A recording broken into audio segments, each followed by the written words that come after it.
ओम नमो भगवते वासुदेवाय। 12वां अध्याय।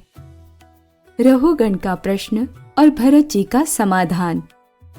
राजा रहुगण ने कहा, भगवन, मैं आपको नमस्कार करता हूँ। आपने जगत का उद्धार करने के लिए ही ये देह धारण की है।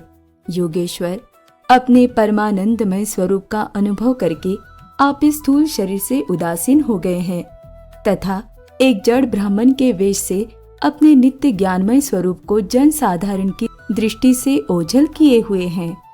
मैं आपको बार बार नमस्कार करता हूँ। ब्राह्मण, जिस प्रकार ज्वर से पीड़ित रोगी के लिए मीठी औषधि और धूप से तपे हुए पुरुष के लिए शीतल जल अमृत तुल्य होता है, उसी प्रकार मेरे लिए, जिसकी विवेक बुद्धि को देहाभिमान रूप विषैले सर्प ने डस लिया है, आपके वचन अमृतमय औषधि के समान हैं। देव, मैं आपसे अपने संशयों की निवृत्ति तो पीछे कराऊंगा। पहले तो इस समय आपने जो अध्यात्म योग में उपदेश दिया है, उसी को सरल करके समझाइए। उसे समझने की मुझे बड़ी उत्कंठा है। योगेश्वर, आपने जो ये कहा कि भार उठाने की क्रिया तथा उससे जो श्रम रूप फल होता है, वे दोनों ही प्रत्यक्ष होने पर भी केवल व्यवहार मूल के ही है, वास्तव में सत्य नहीं है। वे तत्व विचार के सामने कुछ भी नहीं ठहरते। सो इस विषय में मेरा मन चक्कर खा रहा है। आपके इस कथन का मर्म मेरी समझ में नहीं आ रहा है। जड़ भरत ने कहा, पृथ्वीपते, ये देह पृथ्वी का विकार है। पाषाण आदि से इसका क्या भेद है? जब ये किसी कारण से पृथ्वी पर चलने लगता है, तब इसके भारवाही आदि नाम पड़ जाते हैं।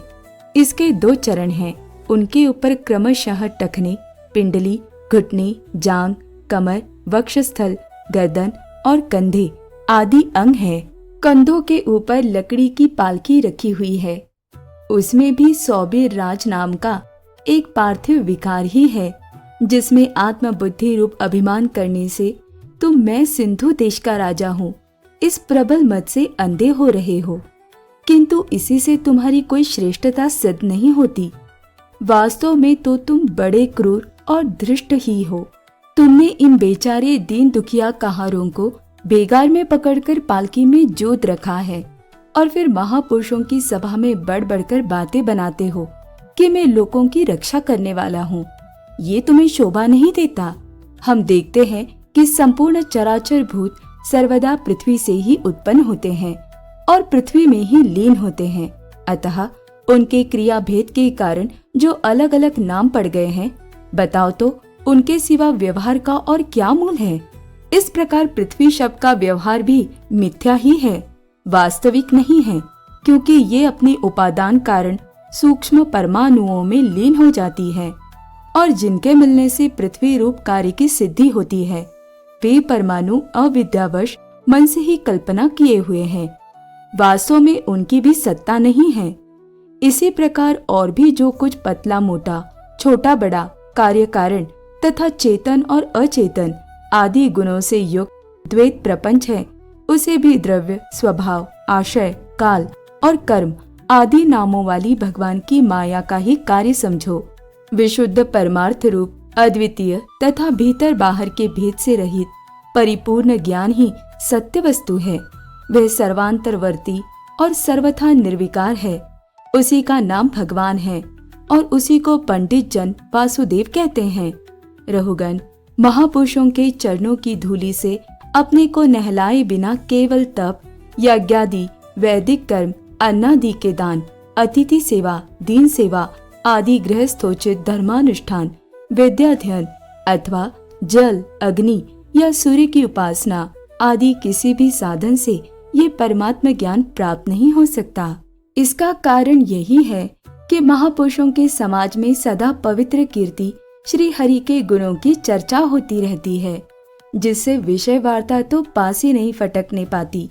और जब भगवत कथा का नित्य प्रति सेवन किया जाता है, तब वह मोक्षाकांक्षी पुरुष की शुद्धि बुद्धि को भगवान वासुदेव में लगा देती है। पूर्व जन्म में मैं भरत नाम का राजा था। ऐहिक और पारलौकिक दोनों प्रकार के विषयों से विरक्त होकर भगवान की आराधना में ही लगा रहता था, तो भी एक मृग में आसक्ति हो जाने से मुझे परमार्थ से भ्रष्ट होकर अगले जन्म में मृग बनना पड़ा। किंतु भगवान श्री कृष्ण की आराधना के प्रभाव से उस मृग योनि में भी मेरी पूर्व जन्म की स्मृति लुप्त नहीं हुई। इसी से अब मैं जन संसर्ग से डरकर सर्वदा असंग भाव से गुप्त रूप से ही विचरता रहता हूँ। सारांश ये है कि विरक्त महापुरुषों के सत्संग से प्राप्त ज्ञान रूप खड्ग के द्वारा मनुष्य को इस लोक में ही अपने मोह बंधन को काट डालना चाहिए।